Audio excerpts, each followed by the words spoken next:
प्रिय विद्यार्थियों, अॼु पाण MA फाइनल सिंधी जो 6हों पेपर जंहिंजो नालो आहे भाषा शास्त्र जा सामान्य सिद्धांत ऐं सिंधी भाषा जो इतिहास विषय ते ऐं इन जो जेको 5 यूनिटनि में विरहायल आहे इहो पेपर, उन जो जेको पहिरियों यूनिट आहे त भाषा शास्त्र जी परिभाषा ऐं भाषा शास्त्र इन ते नालो छो पियो जे बारे में ॼाण हासिलु कंदासीं। त इन में मां तव्हांखे ॿुधायां त भाषा शास्त्र जो नालो कीअं पियो। इन में ॿुधायो अथई लेखक त ख़ासि मतिलब सां कोशिशि करे मनुष्य या इंसान पंहिंजे मुख मां जेको आवाज़नि जो मजमूओ कढे थो तंहिंखे भाषा चइजे थो। उन भाषा जी जात पड़ताल ऐं अभ्यास करे सघिजे थो। यानी ॿोलीअ में 3 वसफ़ूं आहिनि। हिकु त कोशिशि करे मुख मां प्रयत्न करण सां आवाज़ निकितल हुजनि। ॿियो त ही आवाज़ या उचार अर्थ वारा हुजनि। नेक्स्ट आहे टियों त उन्हनि जो छेद विच्छेद ऐं अभ्यास थी सघजंदो हुजे। त इन ई माना जय विज्ञान ज़रिए इतिहास ऐं भेट करण वारे नमूने जो सहारो वठी भाषा जी उत्पत्ति, फैलाव, नमूनो वग़ैरह जी छंड छाण करे इन्हनि विषयनि बाबति किन सिद्धांतनि ऐं नियमनि जो अभ्यास कजे, उन खे भाषा विज्ञान चइजे थो। जहिड़ीअ तरह सां मनोविज्ञान, वनस्पति विज्ञान, शरीर विज्ञान वग़ैरह विज्ञान आहिनि, तहिड़ीअ तरह सां ई ॿोली विज्ञान पिणु आहे। हिन ॿोली विज्ञान जो कंहिं ख़ासि ॿोलीअ सां मतिलबु आहे, पर हिन जी सहायता सां कहिड़ी बि ॿोली अभ्यास करे, वैज्ञानिक अभ्यास करे सवलाईअ सां असां पंहिंजो पाण में ॻाल्हाए सघूं था। भाषा विज्ञान खे कला जे दायरे में न आणे करे असां हिन खे विस्तृत दायरे में आणियूं था, छाकाणि त कला में इंसान जूं जेके बणायल ॻाल्हियूं हूंदियूं आहिनि उहे अचनि थियूं, जहिड़ो कि चित्रकला, काव्य कला, शिल्प कला वग़ैरह। मगर विज्ञान में ईश्वर या कुदरत द्वारा ठहियल या बणायल ॻाल्हियुनि जी छंड छाण थिए थी। ॿोलीअ जी वैज्ञानिक छंड छाण हासिलु करण खां सवाइ ॻाल्हि न ठहंदी, पर कोशिशि करण सां अखर, लफ़्ज़, उचार, लफ़्ज़नि जी छंड छाण वग़ैरह करे सघिजे थी। यूरोप में पहिरें हिन विज्ञान जो नालो फिलोलॉजी हो, यानी भाषा सां प्रेम या उन सां प्यार कंदड़। पोइ उन खां पोइ 19वीं सदीअ में हिन ते अभ्यास कंदड़ कंपेरेटिव फिलोलॉजी हिन जो नालो छॾियो। हाणे अचो त ॾिसूं भाषा जो इतिहास छा आहे। त हर कंहिं विज्ञान जी जेका परिभाषा खे ॾिसण सां मालूम थिए थो त का न का उणाई, माना का न का कमी जेका आहे मंझसि रहिजी थी वञे। इन करे सभ खां बहितर परिभाषा जेका आहे उहा आहे देवेंद्र नाथ शर्मा ॾिनी आहे। उहा आई आहे त देवेंद्र नाथ शर्मा चयो आहे त उच्चरित ध्वनि संकेतों का सहायता से भाव या विचार की पूर्ण अभिव्यक्ति भाषा आहे। यानी उच्चरित ध्वनि माना असां पंहिंजे मुख मां ध्वनि कढूं था, जेको आवाज़ कढूं था, ऐं इशारा जी सहायता सां जेके भाव या वीचार असांजे फेस ते, असांजे मुख ते अंकित थियनि था, उन जी अभिव्यक्ति, उनखे ज़ाहिर करण ई भाषा आहे। जिसकी सहायता से मनुष्य परस्पर विचार विनिमय या सहयोग करते हैं, उस यादृच्छिक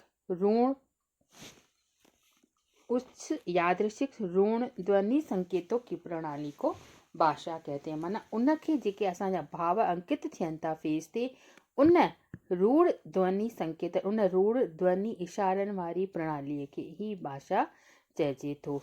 हिन में विशेषताऊं जेके ज़ाहिर थियनि थियूं उहे आहिनि त भाषा ध्वनि संकेत आहे, भाषा यादृच्छिक आहे, या भाषा रूढ़ आहे, माना परंपरागत आहे। हीअ आत्मकथा ॿुधण या सम्झण,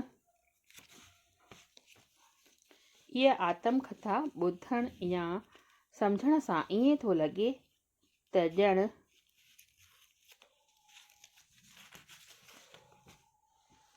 पहिरियों लफ़्ज़ जेको आहे उहो कंपेरेटिव लफ़्ज़ निकिरी वियो, ऐं उन खां पोइ जेको आहे इहो फ़क़ति फिलोलॉजीअ जे नाले सां सजण में आयो।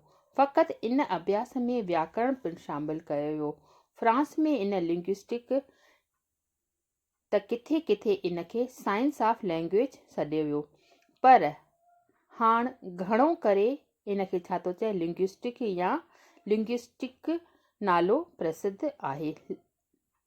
शुरूअ में भाषा जो जेको दाइरो हो कीअं हो उन जे बारे में मां तव्हांखे ॿुधायां थी त शुरूअ में भाषाउनि जो अभ्यास अलॻि अलॻि नमूने में कयो वेंदो हो ऐं विद्वान घणो करे पंहिंजनि ई देशनि जी भाषा जो अभ्यास कंदा हुआ।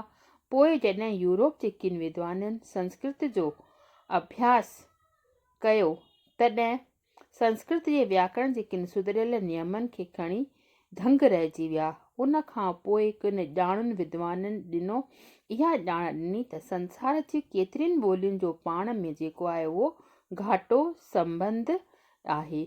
हिननि में इहो पिणु ॾेखारियल आहे त संस्कृत, फारसी, यूनानी वग़ैरह जेके भाषाऊं आहिनि उहे पंहिंजो पाण सां घाटो संबंध रखनि थियूं, पंहिंजी पाण में उन्हनि में मुशाबत आहे। पोइ हिननि जी दिलि अॻिते वधंदी वई, इन्हनि लगातार खोजनाऊं करणु शुरू कयूं। सचपच निरपक्ष थी ॾिसिजे, मतिलबु बिना कंहिंजो पक्ष वठी ॾिसिजे त मालूम थींदो त भाषा विज्ञान जो ॿिज जेको आहे भारत में पोखियो वियो आहे। इन ॿिज खे संसार जे ॿियनि विद्वाननि पाणी ॾेई वधायो आहे, विझायो आहे ऐं हिकु वण जो रूप अख़्तियार कयो आहे। इन जे बारे में हक़ीक़त में भाषा जा जेके शब्दनि जा जेका जोड़ जकाए ठहियल आहिनि तंहिंजो सही नमूने विच्छेद करण खे ई शब्द शास्त्र सॾजण में अचे थो, उनखे शब्द शास्त्र चइजे थो। भाषा शास्त्र जूं विद्वाननि परिभाषाऊं हिन रीति ॾिनियूं आहिनि ॿियनि विद्वाननि त बाबूराम सक्सेना चवे थो त भाषा अभिव्यक्ति का माध्यम है और ऐसी शक्ति जो मनुष्य के विचारों, अनुभव और संदर्भों को प्रकट करती है उसे भाषा कहते हैं। नेक्स्ट जेको आहे हिन जो विद्वान उन जे बारे में चए थो त श्याम सुंदर दास जे अनुसार इंसान ऐं इंसान जे विच में कंहिं बि विषय में पंहिंजी इच्छा मत जी ॾे वठि करण लाइ ध्वनि संकेतन जो जेको व्यवहार थिए थो उनखे भाषा चइजे थो। या डॉक्टर भोलानाथ तिवारी जे अनुसार भाषा उच्चारण साधनों मन अवयवों से उच्चरित मूलतः ध्वनि प्रतीकों की वह व्यवस्था है जिसके द्वारा समाज के लोग आपस में विचारों का आदान प्रदान करते हैं। माना छा आहे, भाषा उच्चारण जेके असां कयूं था लफ़्ज़ उन्हनि मां निकितल उहो आवाज़ उहे प्रतीक आहिनि जिन जे करे समाज जा माण्हू जेके आहिनि पंहिंजे पाण में वीचारनि जो आदान प्रदान कनि था। इन्हनि परिभाषाउनि खे ॾिसण सां इहो मालूम थिए थो त भाषा शास्त्र न व्याकरण आहे ऐं न साहित्य। व्याकरण हिकु ॿोलीअ जे हलंदड़ रूप खे पढ़ण ऐं लिखण जो ढंग ॿुधाए थो ऐं साहित्य ॿुधाए थो त कविता जी बनावट थियणु घुरिजे, कविता जे उणाइनि खे कीअं, नाटक ऐं नावल जा उसूल कहिड़ा आहिनि, उन्हनि खे दिलचस्प कीअं बणाइजे वग़ैरह वग़ैरह जेके ॻाल्हियूं आहिनि उहो भाषा शास्त्र ॿोलीअ जी आत्मकथा या आखाणी आहे। उन खां पोइ ही ॿुधाए थो त परिभाषा खे ॾिसण सां मालूम थिए थो त का उणाई जेका आहे उहा उन में मंझिस रहिजी वञे थी। त अॻिते असां इहा ॻाल्हि कंदासीं त इहा ॻाल्हि न आहे त रोज़मर्रा जी ज़िंदगीअ में संगीत साथियुनि, मिटनि माइटनि, नंढनि वॾनि, नौकरनि मालिकनि, ज़ालुनि मर्दनि वग़ैरह जी गुफ़्तगूअ खे ध्यान सां ॿुधण करे हीअ शास्त्र सम्झण में अची वेंदो। जॾहिं ॾिसबो त सिंधी जेके आहिनि ॼञ सवलाईअ सां चई सघे थो, मगर ॿियो इहो जेको भारतवासी हूंदो हज़ारे हीला हलाइण खां सवाइ बि इहो लफ़्ज़ उहो मुश्किल सां उचारे सघंदो, इहो लफ़्ज़ चई न सघंदो।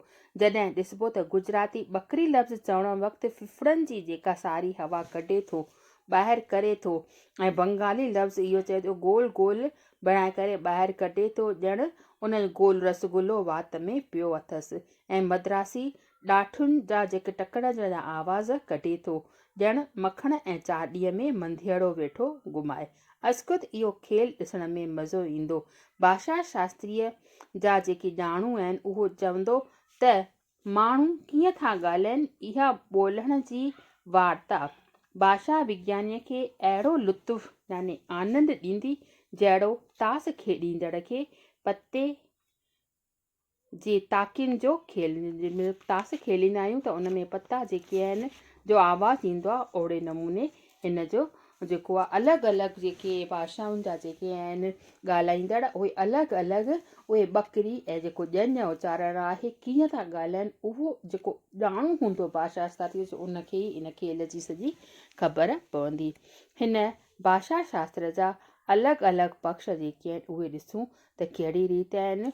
उहे जेके आहिनि कहिड़ी रीति आहिनि उहे हिन रीति आहिनि उहे ॿुधाए थो अॻिते त भाषा हिकु विकासशील वस्तु आहे।